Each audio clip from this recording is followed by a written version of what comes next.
I'm not alone out here, Benji thought. It was in the air, a white noise vibration, the faintest disruption of the silence that had seized the world. Over the years here in Ouray, as the sleepwalkers slept, and eventually as they awakened, he'd seen something up here, west of town.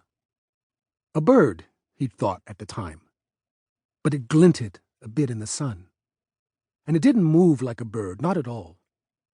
One time a couple years back, he'd seen it again on a foggy day, a shape moving above the trees before dropping straight down.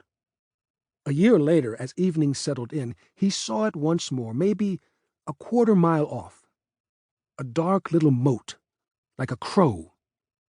It rushed forward, then went fast in the opposite direction before again disappearing. Benji had been chasing it ever since. He came out here a couple times a week, to get in a walk, to help feed the townsfolk by hunting deer in the spring or bighorn in the winter. But also, just on the off chance he'd spy it again. He felt like a crazy person.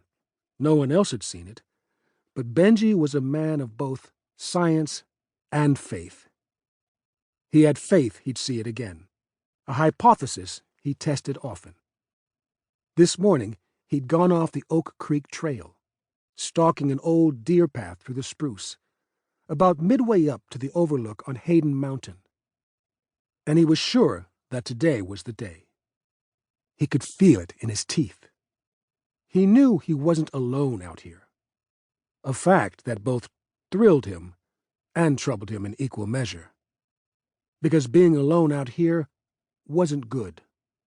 The world was mostly gone, civilization with it.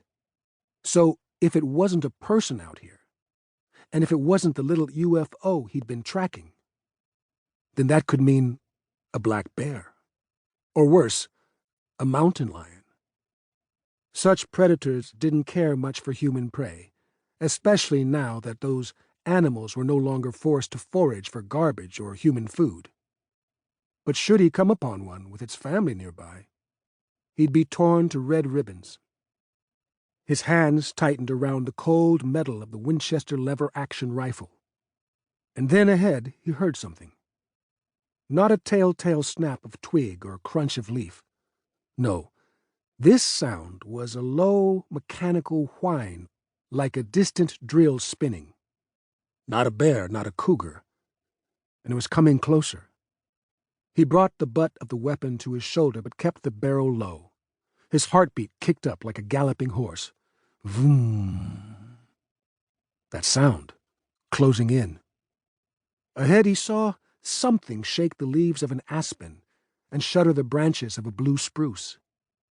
There was a beat where he heard nothing, saw nothing. But then Benji staggered back as a shape broke through the tree line onto the trail just ahead of him. The rifle went up, and down the sights he saw what had emerged.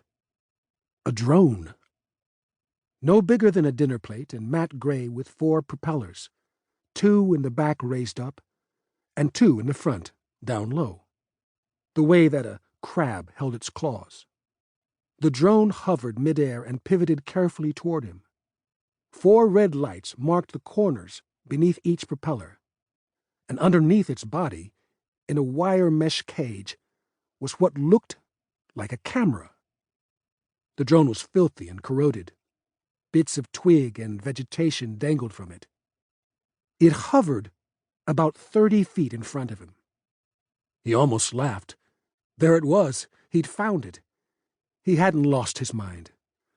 Vroom. "Who are you?" he asked. It felt foolish to ask it a question. The drone was a device, not a person, but it did have a camera. And someone had to be piloting it, right? Unless it was autonomous. Weren't there stories from years ago about drones flying over the western states? Google, perhaps? Bureau of Land Management? But could such a drone still be powered up and flying about?